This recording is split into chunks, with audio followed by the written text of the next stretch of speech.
à Saint-Lazare. Face au faible sentiment d'appartenance de nos élèves, nous avons dû repenser notre école.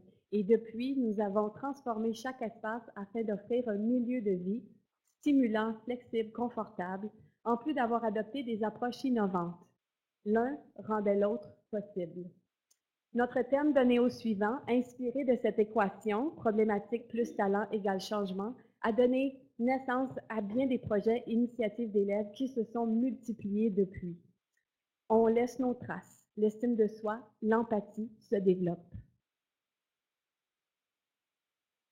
Le studio, ce vaste local multimédia où tour à tour 2 classes peuvent profiter de son mur vert pour la création de vidéos, un mur de Lego, des portables pour recherche et création de projets, un coin d'art, de robotique, de jeux de société. C'est un espace commun où l'enseignement est interactif et libre. À travers nos activités pédagogiques, nous veillons au développement de 6 compétences. Les enseignants, les élèves ainsi que les familles utilisent tous le même vocabulaire. Des élèves ont même créé cette vidéo afin d'expliquer la signification des 6 compétences. Vous pourrez trouver le lien de cette vidéo sur le Padlet. L'utilisation du numérique va de soi si l'on veut bien préparer nos jeunes. À Forest Hill, ils peuvent apporter leur propre appareil électronique. Les jeunes sont motivés, engagés lorsqu'ils ont un but concret tel que de créer une affiche, invitant les autres élèves à visionner leur projet grâce au code QR. Création de cartes pour les aînés vivant seuls en résidence, lecture avec des tout-petits de la garderie du coin, contribution mensuelle à la Banque alimentaire de la région, jeux de société avec l'âge d'or dans le sous-sol de l'église, des initiatives pensées, organisées, réalisées par les élèves. On sort de nos murs. Nous avons... Je sais pas si ça a changé, hein? Excusez, ça a changé trop rapidement.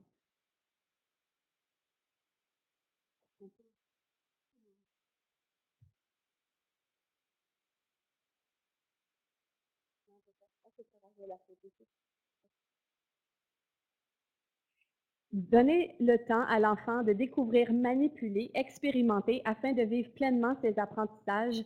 Ceci éveille l'autonomie, la curiosité, l'estime de soi. L'enfant doit évaluer la situation, définir le plan d'action et l'exécuter. Des espaces d'apprentissage aux multiples fonctions encouragent la collaboration, facilitent les échanges et le travail de groupe. Ils permettent également de développer l'écoute et le respect des conventions sociales. Le mobilier facilite la collaboration.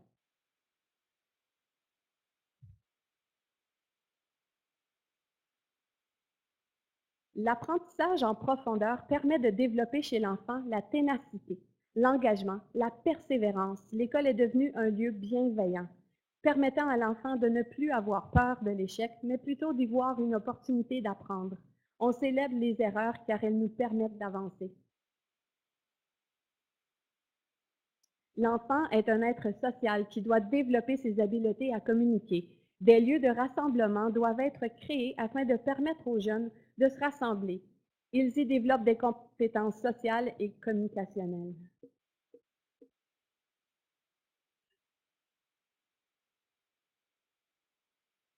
Développer l'empathie, le don de soi, c'est possible. Des partenariats d'apprentissage permettent aux élèves de travailler avec des élèves d'un autre niveau, d'un autre milieu, comme la garderie. Les jeunes créent des activités d'eux-mêmes qu'ils partagent par la suite. Ils sont impliqués et tellement fiers de leurs accomplissements. Mettre à profit tous les espaces autour de l'école. Ici, construction de jardins pédagogiques par les 5e années, grâce au partenariat avec la communauté, qui sont vraiment essentiels à la réalisation de tous nos projets. L'engagement des élèves est palpable. Ils sont motivés puisque ces projets permettent de contextualiser leurs apprentissages. Nous réalisons que d'établir des liens avec nos élèves est déterminant. Nous les accueillons à tous les matins et prenons le temps de connaître chacun. Le mobilier, l'aménagement soutiennent nos approches pédagogiques en permettant le travail d'équipe individuel, les ateliers et les projets.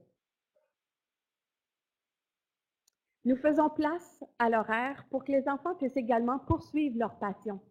aller au bout de leur questionnement en créant des projets passion, qu'on appelle Genius Hour. Le rôle de l'enseignant est donc celui d'une personne ressource. Les jeunes partagent leurs projets ensuite avec leur classe, une source incroyable d'informations générales pour tous. Le numérique est omniprésent dans la société. Il nous revient donc la responsabilité d'aider nos jeunes à y naviguer de façon sécuritaire. On se doit de leur apprendre les rudiments et aussi l'utilisation de certains logiciels.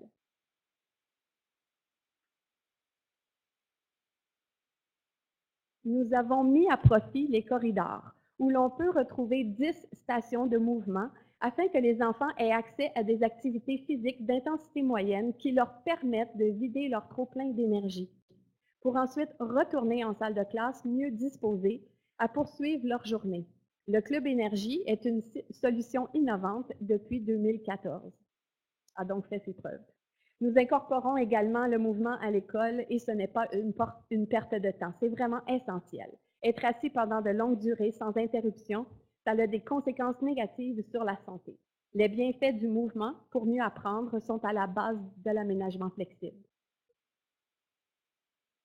La commission scolaire Lestedy Pearson s'est investie dans l'apprentissage en profondeur et croit en l'importance de développer des relations avec nos élèves puisque le sentiment d'appartenance et le bien-être de tous nos jeunes, c'est essentiel à l'apprentissage.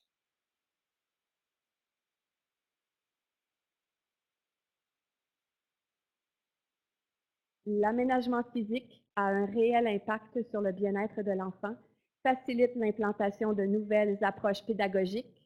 Donnons à nos jeunes l'école de demain, aujourd'hui.